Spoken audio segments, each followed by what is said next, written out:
동로마 제국 저번 시간에 우리 봤는데, 자, 서로마 금방 멸망한 데 비해서 이제 천년을 갔던 동로마 제국. 수도는 비잔티움이라고 불리던, 콘스탄티노플이었죠. 이곳이 이제 바다로 이렇게 둘러싸여 있어가지고, 방어하기도 굉장히 유리한 지형에 있었단 말이에요. 그래서 이 동로마 제국에도 테오도시우스라는 황제가 또 있었는데, 그 테오도시우스 황제가 이 지금 콘스탄티노폴리스를 둘러싸고 있는 요 바다, 요 해변가에다가 이렇게 성벽들을 만들어 놨어요. 이 성벽을 테오도시우스 성벽이라고 부르는데, 이게 굉장히 그 방어적으로 훌륭해서 뭐 페르시아라든지 이슬람 세력이 쳐들어올 때 막았는데 굉장히 유리했어요. 이따 사진을 볼 건데, 네. 지금 봅시다.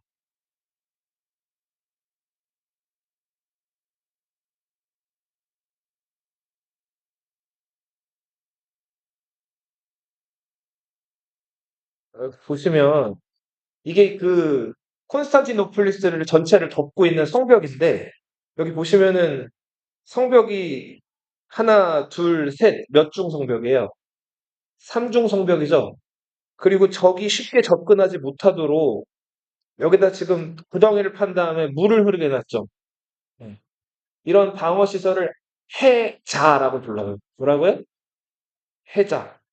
해자와 1중, 2중, 3중의 성벽으로 구성된 이 콘스탄티노플리스 성벽 때문에 비잔티움 제국은 망할 듯 하면서 천년을 버틴 거예요.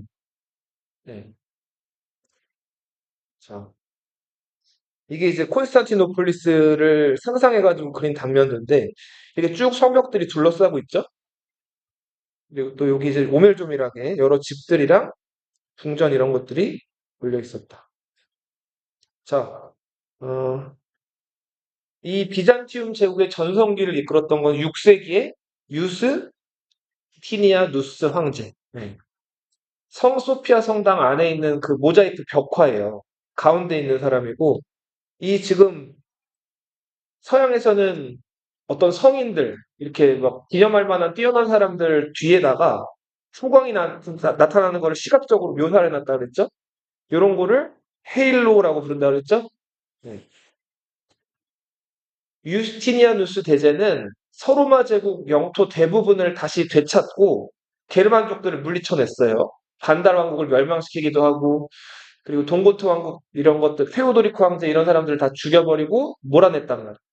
자, 그리고 나서 이 로마 전 지역을 다시 효과적으로 다스리기 위해서 과거 12표법부터 로마 시대 전해져 내려오는 법들을 잘 모아가지고 정리를 했죠. 로마법 대전이라고 부르고 유스티니아누스 황제 이름을 따가지고 유스티니아누스 법전이라고 부른다 그랬죠. 자, 그리고 우리 이 비잔티움 제국을 상징하는 콘스탄티노폴리스에는 성소피아 성당, 하기야 소피아 성당이라고 불리는 건축물이. 건축 당시에는 여기 네 개의 탑이 없었다 그랬죠? 나중에 콘스탄티노플리스가 이슬람 오스만 제국에게 멸망을 당하면서 이게 원래는 그 기독교 성당이었다가 이슬람식 모스크로 개조가 된단 말이에요. 그러면서 네 개의 뾰족한 탑이 만들어지는데 이걸 미너렛, 첩탑이라고 부른다 그랬죠? 당시에는 이게 없었다는 거, 네 개의 탑이. 가운데 돔을 중심으로 한 성소피아 성당이다.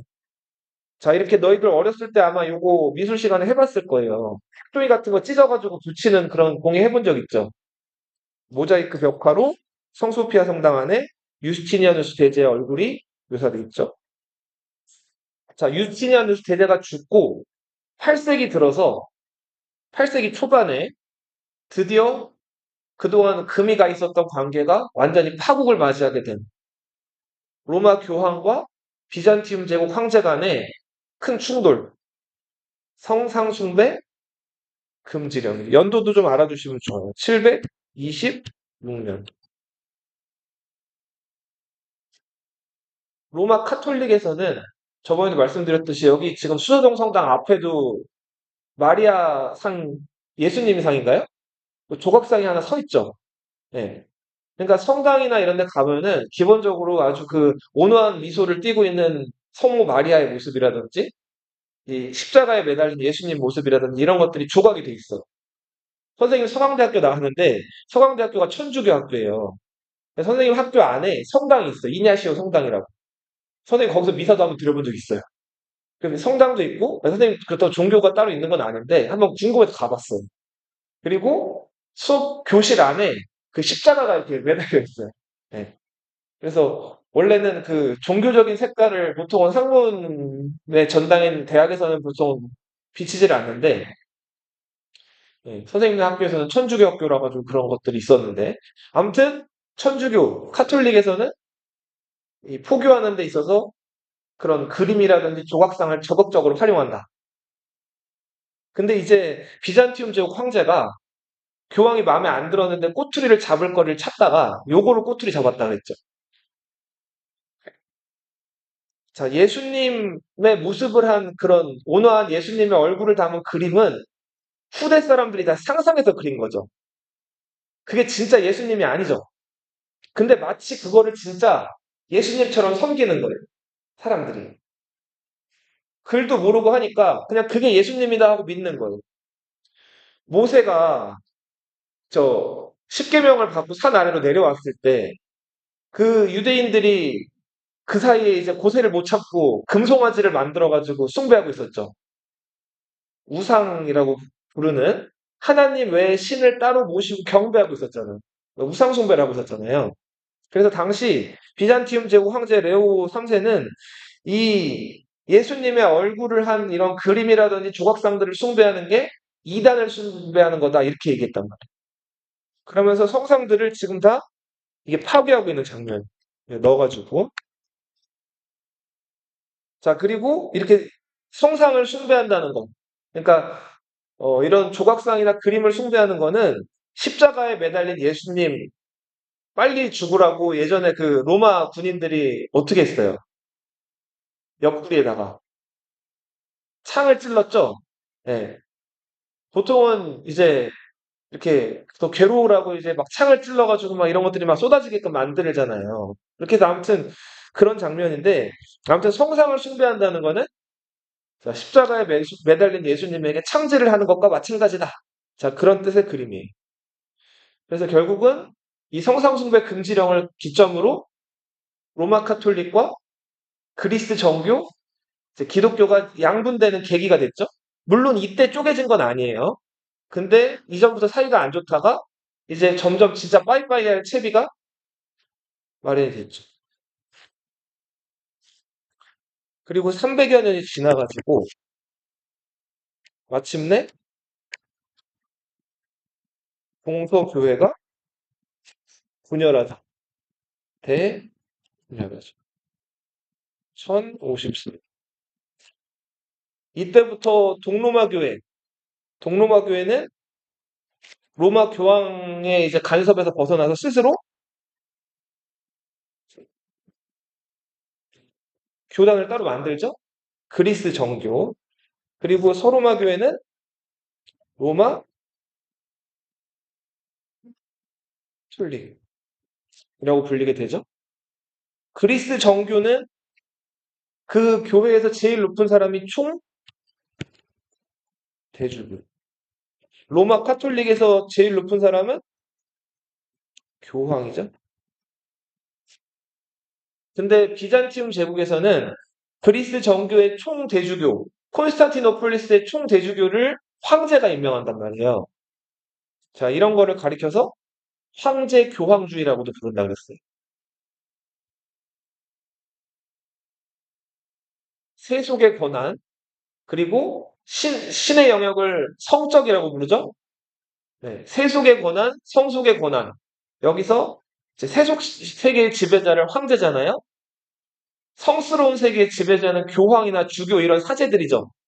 근데 비잔티움 제국에서는 누가 더 높았어요? 세속의 지배자가 더 높았죠? 세속의 지배자가 총대주교를 임명하잖아요. 그죠? 자, 저번 시간에 잠깐 얘기를 해줬는데 세속적인 거를 저번 시간에 선생님 좀 잘못 써주셨어요. 세큘러라고 부르고요. 성숙적, 성속이란 말은 잘 안 쓰고, 성스러운, 이거는 뭐 홀리, 혹은 세이크리드 이렇게 부르죠. 이 세속 지배자 최고가 누구라고요? 황제죠. 이렇게 일반 사람들 사는 곳. 그리고 하나님 나라에 제일 가까운 사람들. 이런 것들을 성스러운 사람들이라고 하죠. 이런 사람들 중에서 제일 높은 사람은 교황과 그 아래 성직자들이겠죠. 자, 이 외부 세력들이 쳐들어올 때마다 저 비잔티움 제국에서는 콘스탄티노폴리스 수도를 중심으로 방어를 잘 해냈어요. 그 방어를 잘 해낼 수 있었던 배경, 자, 특수 무기가 있었어요. 이게 그리스의 불이라고 불리는 무기인데, 자, 이 무기가 아직도 뭐 어떤 원료로 만들어졌는지 알려져 있지가 않아요. 다만 추측하기로는 유황, 코를 찌르는 냄새가 나고 불을 붙이면 펑 터지는 원료죠. 네. 그리고 염초, 뭐 그 밖에 소나무 액, 송진. 자, 이런 것들 불을 붙이면은 활활 잘 탄단 말이에요. 아마 이런 것들을 원료로 배합해가지고 이런 병 안에다가 이걸 넣어서 여기다 심지에다 불을 붙인 다음에 이거를 적의 배가 오면은 던지는 거예요. 혹은 뭐 정확하게 뭐 어떤 건지 알려져 있진 않지만 우리나라 마치 임진왜란 때 뭐 화포 쏘듯이 이거를 이런 대포에다가 장전한 다음에 총 쏘는 거예요. 그러면 이 유리병이든 뭐든 아무튼 이 그리스의 불이라고 불리는 뭔가가 날아가서 와장창 깨져요. 그럼 그 내용물들이 흩어지는데 여기 불이 붙으면은 이게 잘 꺼지질 않아요. 물을 부어도. 심지어는 어떤 기록도 있냐면 이 그리스의 불이라고 알려져 있는 비잔팀 제국의 비밀 병기가 팡 쏴가지고 바다에 떨어졌어요. 바다에 떨어지면 어떻게 될까요? 그냥 바닷속으로 가라앉겠죠. 그죠? 유리병 안에 들어있는 어떤 물체니까. 근데 이게 바닷물에도 이게 어떻게 팍 떨어지면 충격을 받잖아요. 충격을 받아서 팡 터졌는데 바닷물 위에서 타는 거예요. 그래서 이슬람 세력들이 이걸 보고 저거는 신이 어떻게 지금 저주를 내린 거다. 이런 식으로 생각을 해가지고 겁을 먹고 도망갔다는 기록도 있어요. 자, 비잔티움 제국의 결정적인 승리를 가져다 준 절체절명의 위기에서 항상 승리를 가져다 준 비밀병기 그리스의 불. 네. 막 그걸 지금 태우고 있죠. 자, 이게 4세기, 5세기의 세계인데 보시면은 아직 서로마 제국 멸망하기 전이에요. 서로마 제국은 게르만족의 이동으로 멸망을 하죠. 오도아케르에 의해서. 그러다가 프랑크 왕국이 교황으로부터 인정을 받으면서 소르마의 지배자가 되죠. 사실상 카롤루시 대제가 소르마 황제의 관을 쓰잖아요. 자, 이 동로마 제국, 이 페르시아와 이제 상대를 하는데 우리 앞에서 배웠던 그리스랑 싸웠던 그 페르시아는 그 맞아요. 아케메네스라는 사람이 시조인 아케메네스 왕조 페르시아예요. 근데 지금 이제 요 페르시아는 220년에 세워져 가지고 651년에 멸망하는 사산 가문이 세운 페르시아예요. 그래서 사산 왕조 페르시아라고 하죠. 이 지금 비잔티움 제국의 숙명의 라이벌이었어요. 400여 년 동안. 네. 자, 그래서 이 4세기, 5세기 때는 비잔티움 제국이 페르시아의 맹공격을 막아내느라고 정신이 없었고 땅을 또 페르시아에게 많이 뺏기게 돼요. 여기서 전쟁이 많이 일어났다 그랬죠? 그러다 보니까 이 전쟁터로 상인들이 왔다 갔다 하기가 어려웠다 그랬죠. 그래서 대신에 어디로 돌아갔다 그랬어요? 일로 돌아갔다 그랬죠. 그죠? 자, 여기 이 해안가 도시들이 상인들이 왔다 갔다 하면서 이 도시들이 번영하기 시작해요. 네, 부를 축적한 상인들이 여기 많이 살기 시작한다. 대표적인 도시가 메디나와 메카라는 도시가 있었죠. 이 메카의 상인 출신이었던 무함마드란 사람이 네, 돈 많이 버는 사람 생기니까 반대로 또 가난한 사람도 많았단 말이에요. 평등을 외치면서 창시한 종교가 이슬람 종교였죠, 그죠? 자, 근데 평등을 외치는 이슬람교에 반발해가지고 이 귀족들이 무함마드를 죽이려고 하니까 무함마드가 메카에서 메디나로 피신했죠. 그게 622년. 자, 이슬람에서는 이 해를 이슬람력 원년이라고 부르고 헤지라라고 부르죠. 예수님 탄생을 기준으로 기원 전과 후로 나눈다면 이슬람에서는 622년이 기준이에요. 자, 그러다가 메디나에서 이슬람교를 열심히 포교했고 포교가 성공하면서 세력을 키운 무함마드가 다시 메카로 돌아와가지고 메카를 장악을 한다. 그리고 무함마드는 이 반도를 통일하죠. 자, 이 반도는 무슨 반도예요? 아랍족들이 사는 반도. 아라비아 반도죠. 무슨 반도? 아라비아 반도. 자, 그래서 마침내 무함마드가 이 아라비아 반도를 630년에 통일을 해요.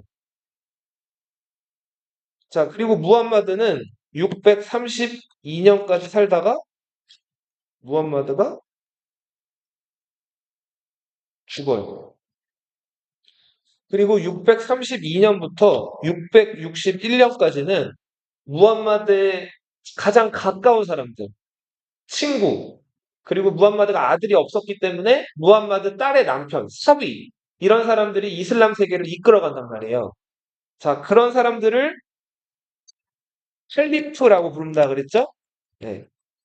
자, 무함마드와 아주 가까운 관계를 가진 사람들, 이 사람들이 칼리프가 되는데 이 시대를 정통 칼리프 시대라고. 자, 마지막 4대 칼리프였던 그 정통 칼리프 시대 마지막 4대 칼리프가 알리라는 사람인데 이 사람이 무함마드 딸의 남편이었어요. 사위였어요. 자, 근데 그 알리가 다른 과격파, 무함마드의 혈통이나 이런 것들을 인정하지 않는 다른 가문, 이 우마이야 가문에 의해서 암살당해요. 그리고 그 우마이야 가문이 새로 칼리프를 독점하면서 왕조를 연단 말이에요. 이게 우마이야 왕조죠.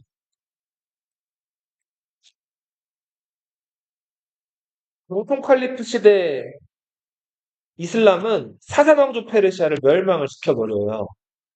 그리고 이 지역을 다 차지하고 비잔티움 제국의 새로운 그 위협적인 나라가 돼요. 그리고 이 정통 칼리프 시대를 지나서 우마이야 왕조 때는 비잔티움 제국이 차지했던 비옥한 이 북아프리카 지대. 여기 어느 나라예요? 세연이도 봐봐. 여기 어느 나라예요? 여기. 이 이집트, 예. 뭐 리비아, 카르타고, 저기 지금은 튀니지, 그리고 뭐 알제리, 모로코. 자, 이런 지역을 이 우마이야 왕조가 석권을 해요. 석권이라는 건 싹 쓸어버렸다는 거예요. 근데 이 지역이 다 이슬람화가 된단 말이에요. 그 우마이야 왕조가 거기서 그치지 않고 어디까지 넘어가죠? 이베리아 반도까지 넘어가죠. 그리고 이 이베리아 반도도 장악을 한단 말이에요. 여기서 그쳤을까요? 더 올라가죠. 여기 피레네 산맥 기억나요? 이베리아 반도와 프랑스 사이에 있는 이 피레네 산맥을 넘어가지고 프랑크 왕국까지 쳐들어간단 말이에요. 당시 프랑크 왕국에는 메로베우스 가문이 왕을 내고 있었어요. 클로비스 이런 사람들 기억나요? 근데 이미 메로베우스 가문의 힘을 많이 잃어버렸고 대신에 메로베우스 가문에서 재상, 그러니까 신하로 임명했던 카롤루스 마르텔이라는 사람이 실권자였단 말이에요. 그 카롤루스 마르텔이 요 넘어오는 우마이야 왕조의 군대를 추르랑 푸아티에라는 도시에서 격퇴를 하죠. 기억나죠? 그게 무슨 전투? 추르 푸아티에 전투예요. 여기서 그 카롤루스 마르텔이 이끄는 군대가 승리를 하게 되면서 이슬람 세력의 진격은 멈추죠. 그리고 이베리아 반도 정도만 장악을 하게 되죠. 당시 이베리아 반도에 있던 고트족이 세운 나라, 서고트 왕국을 우마이야 왕조가 무너뜨리고 이 이베리아 반도, 지금의 스페인, 포르투갈 지역이 이슬람화가 되는 거예요. 그러다가 이 우마이야 왕조에서 쿠데타가 일어나죠. 아바스 가문이 우마이야 가문들을 다 제거하고 자기들이 왕조를 새로 열어요. 이게 아바스 왕조예요. 아바스 왕조 때는 이베리아 반도랑 지금의 모로코, 알제리 쪽은 상실해요. 그리고 튀니지, 리비아, 이집트 요 지역 정도만 아바스 왕조가 차지하게 된답니다. 그러면 여기는 어느 왕조가 등장했을까요? 이베리아 반도에 우마이야 가문의 뒤를 이은 후 우마이야 왕조가 등장하죠. 그리고 아바스 가문은 나중에는 요 이집트 지역도 상실해요. 이집트 지역에서는 파티마 가문에 의해서 무슨 왕조? 파티마 왕조가 등장을 해요. 요게 10세기 무렵, 후 우마이야는 8세기입니다. 그래서 요 10세기부터는 후 우마이야 왕조, 파티마 왕조, 아바스 왕조까지 칼리프가 몇 명의 시대? 3명의 시대가 존재했다.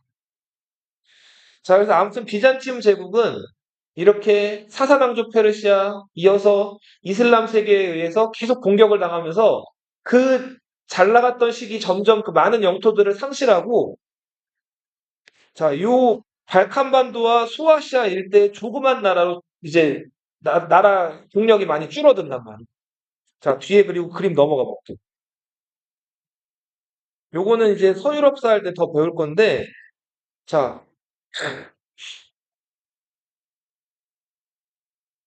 60페이지 보세요. 60페이지 보면 지금 지도가 좀 오른쪽으로 더 왔거든요. 네. 60페이지 1번 그림 보세요. 여기 지금 우리 계속 비잔티움 제국 배우고 있어서 비잔티움 제국 영토가 다 나와 있었는데 지금 영토가 좀 잘렸죠. 발칸반도가 좀 안 나와 있죠, 많이. 자, 그리고 여기 지금 초록색 영토 보세요. 초록색. 네. 자, 보면 여기 무슨 아시아예요? 수아시아죠? 무슨 반도라고도 해요? 아나톨리아 반도라고도 하죠? 네. 원래 이 지역은 비잔티움 제국 잘 나갈 때 다 비잔티움 제국 영역이었어요. 근데 여기를 아바스 왕조라고 아까 이슬람 왕조 얘기했죠? 그 아바스 왕조에게 야금야금 뺏겨요. 그래서 이 점점 비잔티움 제국 지배하는 영역이 없었어요. 근데 선생님 봐봐. 자, 선생님 봐봐요. 아바스 왕조도 또 한 200여 년을 한동안은 이슬람 세계를 군림하면서 잘 나가다가 그 왕조 안에서 칼리프 자리를 놓고 그 계승 분쟁이 벌어져요. 아바스 왕조의 수도는 여기 바그다드란 곳이었거든요. 여기서 서로 누가 칼리프가 될 건지를 가지고 죽고 죽이고 하는 그런 피비린내 나는 권력 다툼이 벌어진답니다. 이 과정에서 상대를 제거하고 죽이는 그 암살 집단을 뭐라고 불렀냐면, 그냥 이건 TMI 알아두세요. 어쌔신이라고 불렀어요. 뭐라고 불렀다고요? 어쌔신 어디 들어본 것 같지 않아요? 너희 뭐 게임이나 이런 거 좋아하는 사람 없나? 왜 이렇게 터번이나 아니면 얼굴 같은 거 복면으로 다 가리고 짧은 칼 같은 거 들고 다니면서 적을 몰래 찾아가가지고 암살하거나 하는 그런 닌자들 같은 사람들 어쌔신이라고 하거든요. 어쌔시네이트가 누군가를 몰래 죽이다 이런 뜻이에요. 암살하다. 그 어쌔신이라는 일종의 그 상대편 정치적인 반대적인 사람들을 제거하는 그런 집단들을 어쌔신이라고 부르는데, 아무튼 자, 이 아바스 왕조는 내분을 겪어요. 그러면은 힘이 약해졌겠죠. 그죠? 자, 그 무렵에 지금의 여기 중앙아시아죠. 카자흐스탄이라고 들어봤어요? 들어봤나요? 카자흐스탄이라는 동네, 여기 우리는 중앙아시아라고 부르는데, 이 중앙아시아 젠드라는 곳에서 유목 생활을 하던, 유목 생활은 농사 짓는 게 아니죠? 말이나 소 같은 것들 풀어놓고 풀 뜯어먹게 한 다음에 얘네 타고 다니면서 사냥하거나 아니면 얘네들 다 크면 잡아먹는 거죠. 젖을 먹거나. 예. 유목 생활을 하던 투르크라는 부족이 있었어요. 투르크족은 요거 한문으로 옮겼으면 중국인들은 이렇게 불렀죠? 돌궐이라고 불렀죠. 돌궐 기억나요? 돌궐은 이제 6세기 무렵에 중국 역사에서 처음 등장하는데 위진 남북조 시대 때 만리장성 북쪽에서 흉노의 수혜라고 알려져 있어요. 이 돌궐이 워낙 세력이 강해가지고 너희 중국의 수나라 당나라 기억나요? 그 수나라 당나라가 한때는 이 돌궐한테 자 우리가 신하로 섬기겠습니다 할 정도로 돌궐이 셌었어요.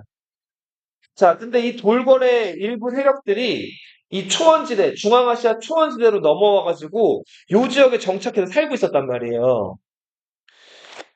이 중앙아시아 지역으로 와서 이 돌궐 투르크족을 이끌었던 대장이 셀주크라는 사람이었어요. 누구? 셀주크. 그래서 이 족장의 이름을 따가지고 이 돌궐족을 셀주크 돌궐, 셀주크 투르크라고 부릅니다. 이 셀주크 투르크는 처음에는 자기들 믿는 종교가 있었어요. 유목민들은 혹시 뭐 믿는지 기억나요? 흉노 사람들이 뭐 믿는다 그랬죠? 흉노나 몽골 사람들이? 우리 흉노의 임금을 선우라고 불렀죠. 기억나요?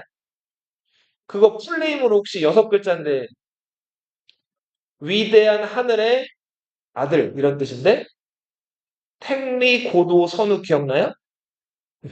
얘네들이 모시는 그 위대한 하늘의 신이 택리예요. 택리. 탱그리라고도 부르거든요. 이 흉노나 몽골이나 선비족이나 돌궐족이나 유목민들이 믿는 전통적인 하늘의 신은 누구라고요? 탱그리 신이에요. 탱그리 신. 원래 얘네들도 이 탱그리 신을 믿었어요. 근데 여기 아바스 왕조로부터 영향을 받아가지고 요 일대에도 이슬람이 유행한단 말이에요.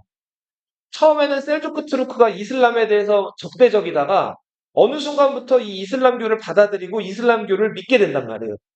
마치 프랑크 왕국, 그 게르만족이 처음에는 기독교를 믿지 않다가 나중에 믿게 된 것처럼. 이런 걸 두 글자로 뭐라고 하죠? 종교를 바꾸는 거를 개종한다 그러죠? 자, 그러면서 이슬람으로 개종한 이 셀주크 투르크가 점차적으로 이 주변 지역에서 세력을 넓혀요. 그리고 여기 보시면은 그림 보면 어때요? 영토가. 엄청 넓죠? 예, 과거 알렉산드로스 제국 못지않게 넓죠? 자, 이렇게 사방으로 뻗쳐나가다가 여기를 점령을 해요. 여기는 어디예요? 세연이 이거 봐봐. 여기 어디예요? 바그다드. 어느 나라의 수도예요? 아바스 왕조의 수도란 말이에요. 아까 그 우마이야 왕조 뒤를 이어가지고 이슬람 세계를 지배하게 된 그 아바스 왕조. 그 아바스 왕조가 이때 어떤 상황이라 그랬죠, 아까? 그쵸. 어쌔신들이 막 서로 암살하면서 왕위 계승 분쟁 상황이라 그랬죠. 힘이 약해진 틈에 지배를 해버린 거예요. 셀주크 투르크가. 자, 셀주크 투르크가 바그다드에 들어와서 아바스 그 왕조의 칼리프를 잡았어요. 어떻게 했을 것 같아요? 죽였을까요? 자, 얘네들은 이미 이슬람으로 개종을 했기 때문에 이슬람 세계에서 힘은 없지만 그래도 정신적으로 많은 영향력을 행사하고 있고 대표격인 아바스 왕조의 칼리프를 죽이면 반발이 클 걸 알았어요. 그래서 이 아바스 왕조를 그 칼리프를 대접을 잘 해줘요. 그랬더니 이 칼리프가 본인 의지 반, 떠밀리는 거 반 해가지고 이 셀주크 투르크의 선우, 최고 지도자를 이걸로 임명해요. 뭘로 임명했을까요? 술탄으로 임명해요. 자, 여기서 이 말이 처음 등장해요. 네. 셀주크 투르크의 최고 지도자를 아바스 왕조의 칼리프가 뭐로 임명했다고요? 술탄으로 임명해요. 자, 이때부터 이 이슬람 세계에서는 종교 지도자랑 정치 지도자가 나눠지게 돼요. 원래는 칼리프가 정치, 군사 다 했는데 힘이 없다 그랬죠, 아바스 왕조가. 그래서 셀주크 투르크 지도자를 군사 지도자, 정치 지도자로 인정을 했는데 그 친구가 술탄이었단 말이에요. 칼리프는 이때부터 뭐만 담당하는? 종교만 담당하는. 그리고 술탄은 군사와 정치를 담당하는. 사실상 이거 서양으로 따지면은 칼리프는 교황 같은 존재죠? 그죠? 그럼 술탄은 황제나 왕이라고 할 수가 있겠죠?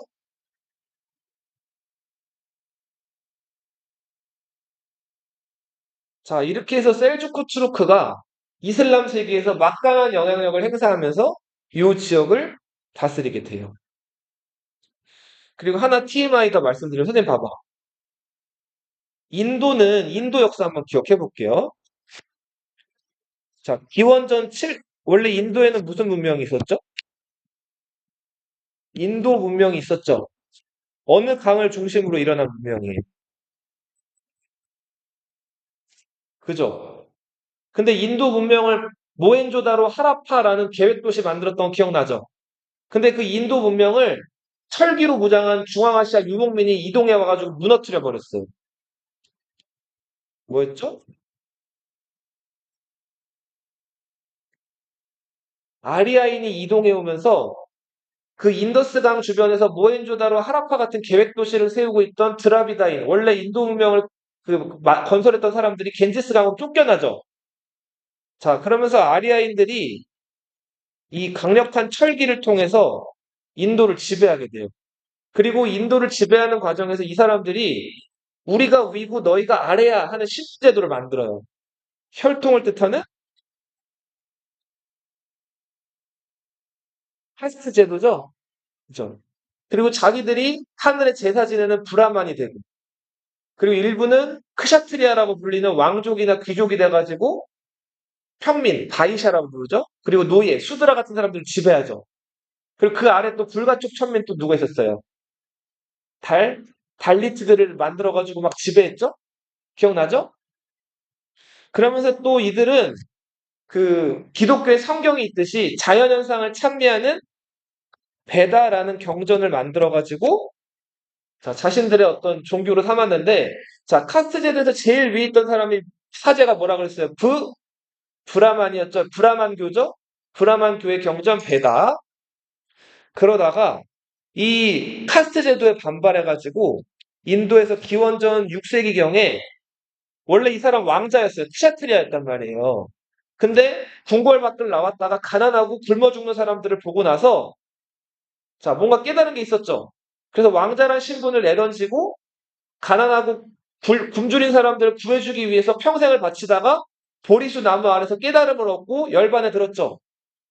자, 이 사람을 석가모니, 그죠? 한자로는 불이라고 부르죠. 부처를. 그죠? 부처를 중심으로 하는 무슨 종교가? 불교가 기원전 6세기에 만들어지죠. 자, 석가모니가 죽고 나서 300년 정도 흐른 다음에 알렉산드로스 대왕이 인도 지역으로 쳐들어왔죠. 잘 보세요. 인도사 정리니까. 자, 그래서 알렉산드로스 대왕의 침입이 있었어요. 그때 알렉산드로스 대왕이 이끈 군대가 인도의 코끼리 부대랑 막 맞서 싸우죠. 근데 여기서 천신만고 끝에 그래도 그리스 군대가 이기죠. 근데 그리스 군대가 더 이상 진격을 못하고 부하들이 자꾸 돌아가자 그래서 어떻게 해요? 13년 만에 그리스로 돌아가죠. 돌아가는 중에 알렉산드로스 대왕은 죽고 결국은 그 알렉산드로스가 후계자를 못 정하면서 제국이 나눠지잖아요. 자, 인도 지역은 선생님 잘 보세요. 자, 이 그리스 군대의 침략을 받았어요. 원래는 그냥 자기들끼리 흩어져서 살고 있었는데 갑자기 그리스 사람들이 쳐들어온 거예요. 흩어지면 죽지만 뭉치면 어떻게 돼요? 살죠. 그래서 이때 그리스 군대 침략을 막아내는 과정에서 인도 사람들이 뭉쳐요. 그러면서 처음으로 인도의 왕조가 등장을 하는데 이게 창시자 이름을 따가지고 무슨 왕조였어요? 마우리아 왕조였어요. 기원전 3세기에 알렉산드로스 침략 이후에요. 예. 자, 이 마우리아 왕조는 인도 북부를 지배하면서 잘 나갔어요. 그리고 3대 왕이었던 아소카 왕이란 왕이 불교를 아주 크게 일으킨 왕이었어요. 그래서 불교를 상징하는 수레바퀴라든지 사자상이라든지 그리고 부처님이 돌아가셨을 때 화장한 다음에 부처님 몸에서 나왔던 살이 있죠. 이런 것들을 자, 이런 기념할 만한 곳, 무덤 같은 데다가 잘 보관을 했단 말이에요. 이런 거를 인도 말로 부처님의 사리를 보관한 공간을 스투파라고 불러요. 선생님 봐봐. 이 스투파를, 그러니까 이 부처님의 사리를 보관해 놓은 곳이에요. 중국 사람들은 뭐라고 불렀을까요? 열심히 불공을 들이다가 돌아가신 스님들 혹은 부처님 같은 분들 불교에서 화장하잖아요. 그럼 몸에서 이게 나온다. 그래 이걸 살이라고 하거든요. 진주 알갱이 같은 거. 이거를 모셔놓은 건축물. 인도에서 스투파라고 부르고 중국에서 한 글자로 탑이라고 불러요. 뭐라고요? 탑. 네. 자, 그 탑을 만들게 된단 말이에요. 아소카 왕이 투파라고 부르는. 자, 그러다가 마우리아 왕조가 한 200여 년 만에 망하고 뒤를 이어서 등장한 왕조가 쿠시안 왕조였어요. 이 쿠시안 왕조 때는 카니슈카 왕이라는 왕이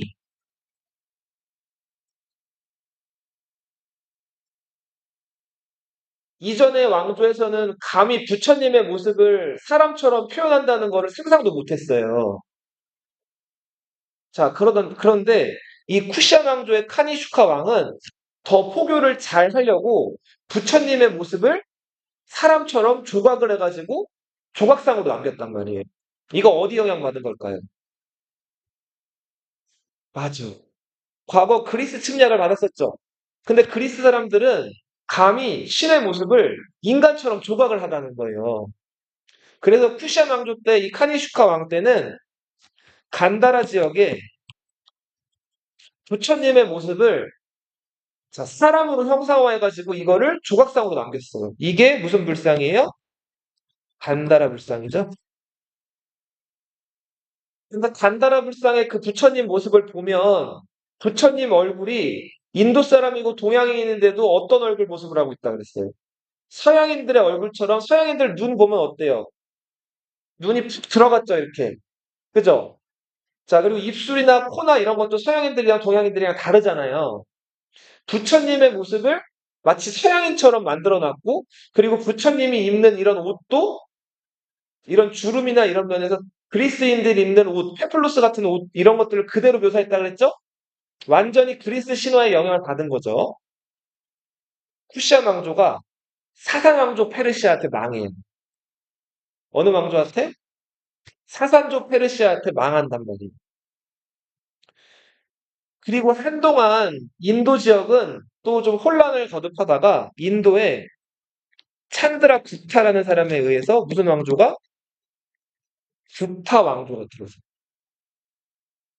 4세기 무렵부터 6세기까지예요.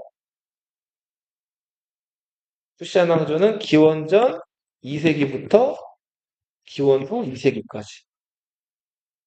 자, 굽타 왕조가 들어섰는데 굽타 왕조 때는 오히려 인도의 전통 종교하면 뭐예요? 브라만교가 있고 그 다음에 평등을 강조하는 인도의 전통 종교, 인도. 불교죠, 불교. 부처님. 그죠? 방금 불교 얘기 계속 했잖아요. 그런데 굽타 왕조 때는 오히려 불교가 인기를 잃어요. 자, 불교가 인기를 잃고 불교는 오히려 중국이라든지 동남아시아라든지 이런 쪽으로 전파가 돼서 그쪽에서 인기를 얻고 굽타 왕조에서는 인도만의 고유한 종교가 탄생을 해요. 그 종교 이름 자체가 인도라는 뜻이에요. 힌두교가 만들어지죠. 굽타 왕조 때 6세기 무렵에 4세기부터 6세기 무렵에는 어떤 종교가 만들어졌다고요? 힌두교. 힌두교는 인도에 존재하는 그 5만 가지 신화들이나 이런 것들이 다 뒤섞여 가지고 만든 말 그대로 인도 그 자체인 종교예요. 온갖 잡신들 이런 것들을 다 섬기는 다신교를 믿는 힌두교가 만들어져요. 자, 그래서 지금 우리가 흔히 생각하는 인도 사람들의 얼굴 형태라든지 옷 입는 거라든지 인도인들 먹는 식습관이라든지 이런 것들이 자리 잡힌 게 구타 왕조 때예요. 자, 구타 왕조가 6세기까지 잘 버티다가 저 북부 중앙아시아에 살던 에프탈이라는 유목민족이 인도 지역을 쳐들어와요. 자, 인도는 여기가 다 그 평지기 때문에 중앙아시아에 있던 그 말 달리는 유목민족들이 여기를 호시탐탐 잘 노린단 말이에요. 그래서 아리아인들도 인도를 지배한 적이 있었죠. 자, 그래서 한 번 더 구타 왕조가 망해요. 선생님 봐봐. 그 다음에 인도가 한동안 혼란을 겪다가 자, 7세기에서 8세기 넘어가는 무렵에 또 인도 지역에 외부 세력이 쳐들어와요. 8세기부터 인도가 이슬람화 되기 시작해요. 중요해요. 8세기부터 인도가 외래 종교, 외부에서 들어온 종교, 어느 종교의 영향을 받기 시작한다? 이슬람의 영향을 받기 시작을 해요. 자, 우리 인도 하면 여태껏 무슨 종교, 무슨 종교였어요? 불교 아니면 힌두교였죠? 그 이전까지 올라가자면 브라만교가 있고. 자, 근데 전혀 이제 듣도 보도 못한 이슬람 종교가 이제 8세기 무렵부터 인도로 들어와가지고 그 이슬람 세력들이 인도 북부를 지배하게 된다. 그들이 수도로 삼았던 곳이 여기 지금 지도 잘려 있으니까 델리라는 곳이었어요. 델리 혹시 들어봤어요? 자, 우리 저 한국에서 전통적으로 수도로 여겨졌던 곳, 아주 전통 문화유산이나 이런 것이 많은 도시, 경주가 있죠. 일본에 가면 교토가 있어요. 그죠? 중국은 장안이 있어요. 시안 들어봤죠? 인도는 어디예요? 델리예요, 델리. 인도 이제 그 북인도에 있는 이 델리를 중심으로 하는 델리 인도 왕조가 등장하는데 아까 이슬람의 최고 지배자를 뭐라고 부른다고 그랬죠? 칼리프라고 한다고 그랬죠. 정치 지배자를. 근데 칼리프 아바스 왕조의 칼리프가 힘이 없어가지고 바그다드를 셀주크 투르크한테 뺏긴 다음에 셀주크 투르크의 대장한테 뭐로 임명했다 그랬어요? 술탄으로 임명했다 그랬죠? 자, 델리 지역에서 스스로 술탄을 자처하는 델리 술탄 왕조가 들어서 이게 8세기부터 12세기까지 이어져.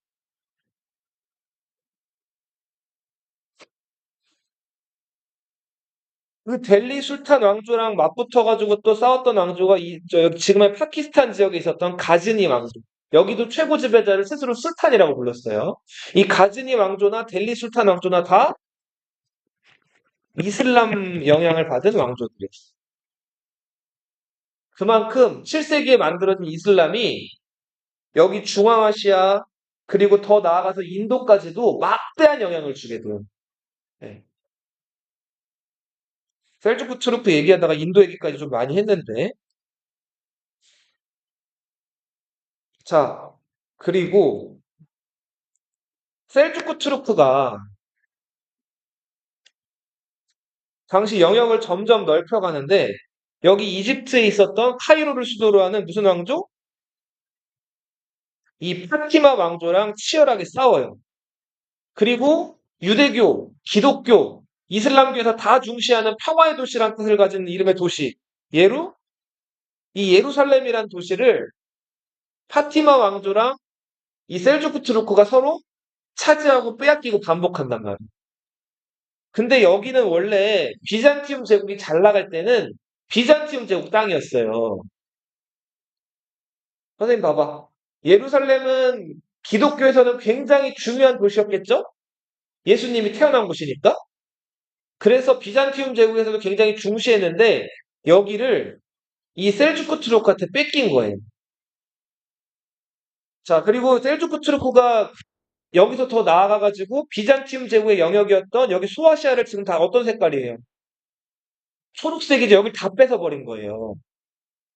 비잔티움 제국 황제는 위기에 처했어요. 자, 어떻게 하지 했는데 또 여기 북쪽에서는 여기 이게 무슨 강일까요? 다 다뉴브강이죠? 다뉴브강 북쪽에서는 누가 내려왔냐면 슬라브족들이 내려왔어요.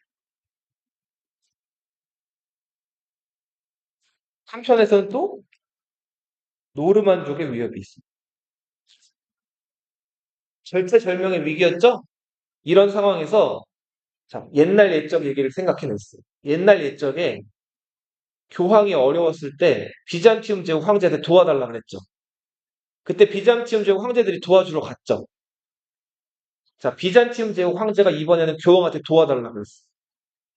자, 교황이 생각을 했어요. 당시 교황은 카누사의 굴욕 기억나요? 카누사의 교황, 그 굴욕대 교황이 그레고리우스 7세였죠. 이 그레고리우스 7세 뒤를 이어서 교황이 된 우르바누스 2세였어요. 이 사람은 어디서 수도사 생활, 수도원 생활을 했냐면 헬리니 수도원에서 열심히 수도승 생활을 한 성직자였어요. 그러다가 워낙 그 교리적으로도 열심히 공부하고 좀 두각을 드러내는 성직자여가지고 교황 눈에 들어가지고 두 번째 다음 교황으로 이 그레고리우스 7세 다음 교황으로 선출이 된 거예요. 이 우르바누스 2세는 어떻게 하면 이 유럽과 그리고 전 세계에 교회를 잘 뿌리내리게 할까 야심이 많은 그 교황이었어요. 근데 마침 비잔티움 제국 황제가 도와달라, 헬프 미 하고 요청이 온 거예요. 자, 우르바누스 2세는 다른 교황이었으면 그냥 나몰라라 했을 텐데 어떻게 했을까요? 도와주기로 했단 말이에요. 자,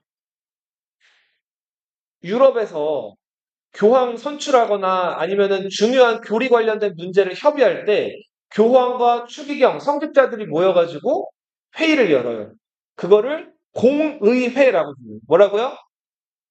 공의회. 영어로는 컨퍼런스라고 불러요. 뭐라고요? 컨퍼런스라고 불러요. 자, 클레르몽이란 도시에서 여러 성직자들을 모아놓고 클레르몽 공의회가 열려요.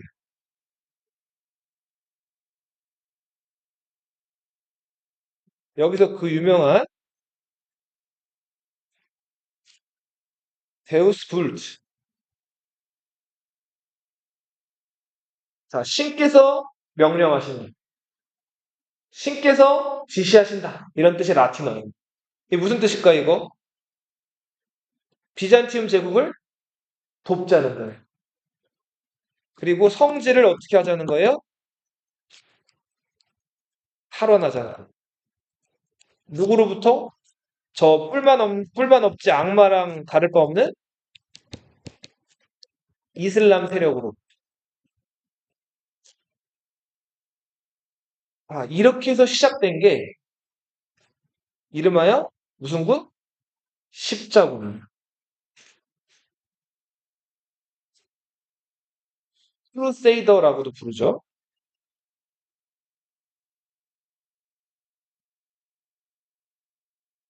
자, 교황의 이런 명령에 유럽, 서유럽 각지에 있던 성직자들이 자, 십자군 이제 원정에 참여를 하게 돼요. 자, 근데 우리 기억날지 모르겠는데 서유럽은 왕권이 강했어요, 강하지 않았어요? 강하지 않았죠. 지방 분권적인 사회였잖아요. 자, 수많은 제후들이 있고 제후들이 장원을 가지고 그 영주로서 농노들을 지배하는 그런 조그만 나라들이 많은 곳이 서양이었죠. 자, 교황이 이렇게 십자군 원정을 얘기했을 때, 어, 뭐, 카페 왕조라든지, 뭐, 저기, 뭐, 신성로마 제국이라든지, 그리고 스페인의 몇몇 왕국들, 이런 왕국들이 교황의 명령에 응답을 하긴 했는데, 이들이 한 번에 동원할 수 있는 군사나 동원할 수 있는 그 숫자가 많지가 않았어요. 그래서 조그만 그 영주들이 가지고 있는 장원에 그냥 일반 농민들이나 뭐 기사들이나 이런 사람들이 어중이 떠주기 격으로 막 성지를 탈환하자 하고 별로 계획도 없이 막 몰려간다. 이게 십자군 원정이에요. 체계적이고 조직적이었다 OX? X였어요. 자, 여기 보시면 십자군 원정이 무려 7번에 걸쳐서 이루어져요. 이거 외에도 뭐 처음에 그냥 어중이 떠중이들이 간 민중 십자군도 있고 뭐 8차, 9차까지 치는 사람들도 있는데 큰 규모로 간 십자군은 이 정도였어요. 자, 근데 십자군들은 요거는 다다음 시간에 배울 내용인데 겉으로는 성지를 탈환한답시고 예루살렘으로 마치 신앙에 투철하게 해서 가는 것처럼 보였지만 알고 보니까 다 속셈들이 있었어요. 교황은 비잔티움 제국 안에 로마 카톨릭의 영향력을 더 넓히고 싶어 했고 상인들은 동방으로 가면은 인도가 있대요. 거기 가서 향신료 같은 거 사와가지고 비싸게 팔 수가 있죠. 무역을 하고 싶었고요. 농노들은 장원에 얽매여 있었죠. 근데 십자군을 명분으로 해가지고 장원 밖으로 나갈 수가 있었죠. 장원에서 탈출하고 싶었던 거예요. 국왕은 이때가 기회다 해가지고 조금이라도 군대를 더 보내서 자기의 영지를 넓히고 싶었단 말이에요. 저마다 계산하는 거, 추구하는 게 다 어땠어요? 다 달랐죠? 이러니 십자군 원정이 잘 될 리가 있어요, 없어요? 없죠. 심지어는 4차 십자군들은 자, 여기 지도 보시면 나와 있는데 베네치아에서 모여가지고 출발을 했어요. 베네치아는 이 기원, 6세기에 게르만족들, 그 롬바르드족이 여기 쳐들어왔을 때 로마 사람들이 그 게르만족을 피해가지고 요 아드리아해 요 앞바다에다가 이 게르만족들이 아무튼 뭐 이 물가라든지 이런 데 쪽으로는 또 못 쳐들어오니까 여기다가 흙을 부어가지고 만든 이게 흙을 부어서 만든 간척이라고 하죠. 간척을 해가지고 만든 여기가 섬이에요, 섬. 자, 그 섬, 사람들이 만든 그 인공 섬에 조그만 도시 국가가 있었는데 그게 베네치아였어요. 베네치아 나중에 여행 가보면은 여기가 물의 도시예요. 그래서 택시나 버스 같은 게 다 이 보트예요. 보트 타고 다닌단 말이에요. 근데 이 베네치아는 그러니까 그 배 수로교통이 굉장히 잘 돼 있단 말이에요. 그러다 보니까 여기 상인들이 여기서 무역을 많이 했어요. 이 베네치아 상인들은 돈을 아주 많이 번 부자 상인들이 많았는데 선생님 봐봐. 상인들은 뭐가 가장 중요해요? 돈이 중요하죠? 이 베네치아 상인들이 베네치아로 찾아온 십자군들한테 자, 우리가 돈 대줄게. 너희 저 십자군 원정 가려면은 먹을 거, 배 많이 필요한데 대줄 테니까 대신에 우리 제안을 좀 들어봐. 야, 저기 예루살렘은 이미 엉망이고 저기 쳐들어가 봤자 별것도 없다는데 거기 말고 여기가 괜찮대. 여기가 어디예요? 콘스탄티노플리스죠. 여기가 비잔티움 제국 수도고 여기가 돈도 많고 금은보화도 많으니까 성지 말고 여기를 쳐들어가서 여기를 약탈해요. 비잔티움 제국 황제가 아까 도와달라고 해서 시작된 게 십자군 원정이죠. 근데 십자군이 오히려 어딜 쳐들어갔어요? 콘스탄티노플을 쳐들어간 거예요. 그 다음에 이 성에다 불을 지르고 여기서 사람들 죽이고 약탈을 해왔어요. 그리고 약탈만 해서 나가려다가 보니까 너무 아까운 거예요. 괜찮은 도시인 거예요. 여기다가 나라를 세워요. 이게 라틴 제국이에요. 비잔티움 제국 황제는 봉변을 당했죠. 그래서 이 소아시아의 니케아라는 곳으로 도망을 간다. 니쿠메디아라는 곳에. 자, 십자군은 굉장히 기독교 입장에서는 추악하고 명분 없는 전쟁이었죠. 자, 그래서 결국은 이런 상황으로 인해서 여기 뒤에 다시 뒤에 그림으로 가보세요. 자, 비잔티움 제국은 오히려 도와달라고 했던 십자군들한테 수도를 뺏기는 수모를 겪어요. 56페이지 다 왔어요. 자, 그래서 결국은 비잔티움 제국은 이렇게 수도도 뺏기고 시름시름 점점 세력을 잃어가다가 오스만 투르크. 이 투르크는 셀주크 투르크랑은 달라요. 시조가 누구예요? 오스만이라는 사람이 시조인 오스만 투르크가 세운 오스만 제국에 의해서 콘스탄티노폴리스가 마침내 함락이 돼요. 그게 1453년이에요. 몇 년? 자, 여기 보면은 콘스탄티노폴리스 공방전인데 여기 지금 막 성벽이 다 어떻게 돼가고 있어요? 다 무너졌죠?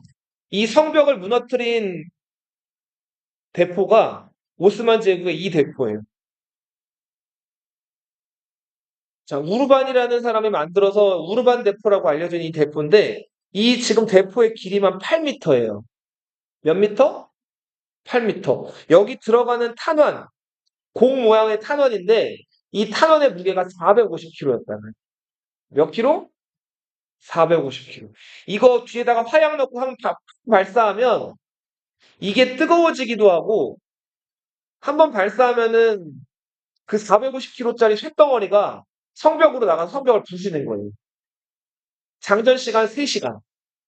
하루에 최대 발사 횟수 6회. 자, 그런데 이 대포를 수백 개를 준비해 와가지고 퍼부었어. 그러다 보니까 결국 성벽이 무너졌겠죠? 자, 이렇게 해서 성벽을 무너뜨리고 마침내 비잔티움 제국이 멸망하게 됩니다. 오스만 제국은 이제 이 콘스탄티노폴리스를 점령한 다음에 이름을 바꿔요. 이름을 뭐라고 바꿨을까요? 이스탄불로 바꾸게 되죠. 이스탄불은 그냥 우리말로 도시란 뜻이에요. 그리고는 성소피아 성당이라는 곳에 안에 들어가 보니까 예수님, 마리아, 성직자들 얼굴 그림들이 막 그려져 있는 거예요. 이거를 오스만 제국의 술탄이었던 메흐메트 2세가 다 어떻게 버렸을까요? 이슬람에서는 더 철저하게 우상 숭배 금지한다 그랬죠? 다 회반죽으로 칠해버린 거예요. 지금 터키 정부가 이걸 다시 복원하고 있어요. 이 성소피아 성당의 이 회칠은 다 누가 했다고요? 오스만 제국이 다 이렇게 한 거예요. 자, 비잔티움 제국은 멸망했지만 비잔티움 제국이 만들었던 그리스어, 그리스 정교, 자, 이런 문화가 이 북방으로 전파가 돼요. 자, 북방에는 무슨 족이 있었죠? 문화적으로 열등하다고 알려져 있는 슬라브족이 있었는데 이들이 이런 것들을 배우게 돼요. 당시 슬라브족은 글을 몰랐는데 비잔티움 제국에 있었던 키릴 형제가 이 슬라브족이 알 수 있게끔 그들의 언어를 문자로 기록을 해준단 말이에요. 이게 무슨 문자다? 키릴 문자고 이 문자가 훗날 러시아어의 기원이 돼요. 자, 우크라이나의 그 노르만족이 세웠던 키예프 공국이라는 나라가 있었는데 그 키예프가 중심이기 때문에 키예프 공국이었거든요. 이 키예프 지역에는 콘스탄티노폴리스의 성소피아 성당을 모방한 이런 짝퉁 성소피아 성당이 있기도 했어요. 이 슬라브 문화권은 어떤 종교를 믿었다? 다 그리스 정교를 믿었어. 여기까지 할게요.